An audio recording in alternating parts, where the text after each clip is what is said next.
മനസ്സ് വേദനിപ്പിക്കുന്ന ഒരുപാട് സംഗതികൾ നമ്മൾ അവിടെ കാണുന്നുണ്ട്. അതുകൊണ്ട് നമ്മുടെ ഉത്തരവാദിത്തം ഇത്തരം ഒരു സംഗതികളിലേക്ക് ഒരുമിച്ചുകൂടി ദുആ ചെയ്യുക എന്നുള്ളത് തന്നെയാണ്. ലോകത്തുള്ളതായ ഒരുപാട് മനുഷ്യന്മാർ ഒന്നും നോക്കാതെ ജീവൻ കയ്യിൽ വെച്ച് ഇങ്ങനെ സമുദ്രത്തിലൂടെ ആർത്തലക്കുന്ന മഹാസമുദ്രത്തിലൂടെ സഹായവുമായി പോവുകയാണ്. ഒരിക്കലും എത്തില്ല എന്ന പ്രതീക്ഷയുണ്ടെങ്കിൽ പോലും ചെയ്തു നോക്കുകയാണ്. ആ ഒരു രാജ്യത്തിന്റെ, ഇസ്രായേൽ എന്ന് പറയുന്ന ജൂതരാഷ്ട്രത്തിന്റെ, ഏറ്റവും വലിയ വഞ്ചക രാഷ്ട്രത്തിന്റെ മുമ്പിൽ എല്ലാ നിയമങ്ങളെയും ഒരു കാറ്റിൽ പറത്തിക്കൊണ്ട് മുന്നോട്ട് പോകുന്ന ഒരു രാജ്യത്തിന്റെ മുമ്പിൽ മനുഷ്യന്മാർ മുഴുവൻ ശക്തമായി കൊണ്ട് പൊരുതുകയാണ്. അവരുടെ സഹനത കൊണ്ട്, ക്ഷമ കൊണ്ട്, എല്ലാ നിലക്കും പ്രാർത്ഥന കൊണ്ട് പൊരുതുമ്പോൾ നമ്മളാൽ കഴിയുന്നത് ഇത്തരം ഒരു ദുആയാണ്. നാളെ അല്ലാഹുവിന്റെ മുമ്പിലേക്ക് ചെല്ലുമ്പോൾ എന്തു ചെയ്തു, ഇത്തരം പരീക്ഷണങ്ങളെ ഞാൻ നിന്റെ മുമ്പിൽ കാണിച്ചു തന്നപ്പോൾ എന്തു ചെയ്തു എന്ന് ചോദിക്കുമ്പോൾ ഇഖ്ലാസോടുകൂടി ഇത്തരം സംഗതികൾക്ക് ഞാൻ ഒരുമിച്ച് കൂടി എന്ന് പറയാനെങ്കിലും സാധിക്കണം.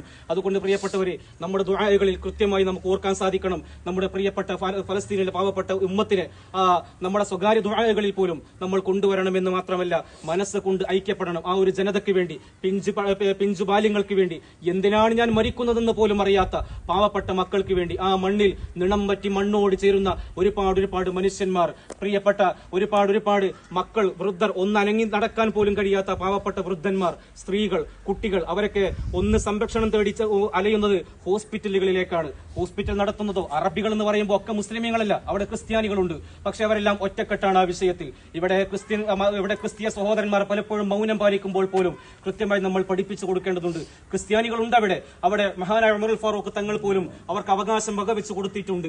ആ ക്രിസ്ത്യാനികളുടെ നടത്തുന്ന ഹോസ്പിറ്റലിലേക്ക് പാവപ്പെട്ട മനുഷ്യന്മാർ ചെന്ന് അവിടെ ടെന്റ് കെട്ടി ഇവിടെ സ്വസ്ഥമാണ്, അല്ലെങ്കിൽ ഇവിടെ സുരക്ഷിതമാണെന്ന് വിചാരിക്കുമ്പോഴാണ് ആ ഹോസ്പിറ്റലിന്റെ മുകളിലേക്കും ഒരു തീവർഷം പോലെ കടന്നു വന്ന് അവിടെ ചുട്ടി ചാമ്പലാക്കുന്നതെന്ന് നമ്മൾ കൃത്യമായി ഓർക്കേണ്ടതുണ്ട്. ഒരു മനുഷ്യത്വ സമീപനം, മനുഷ്യനായി പിറന്നവന്റെ കൽബിൽ അവശേഷിക്കുന്ന ഒരു ചെറിയ കരുണ പോലും ഇല്ലാത്ത, മൃഗീയമെന്ന് പറഞ്ഞാൽ മൃഗങ്ങൾ പോലും പ്രതിഷേധിക്കുമാർ ഇവിടെയുള്ളതായ ജൂത സൈനിസ്റ്റുകൾ മാറിപ്പോയിരിക്കുന്നു എന്നുള്ളത് അത് ചരിത്രത്തിൽ നമ്മൾ മുമ്പേ അറിഞ്ഞവരും കേട്ടവരുമാണ്.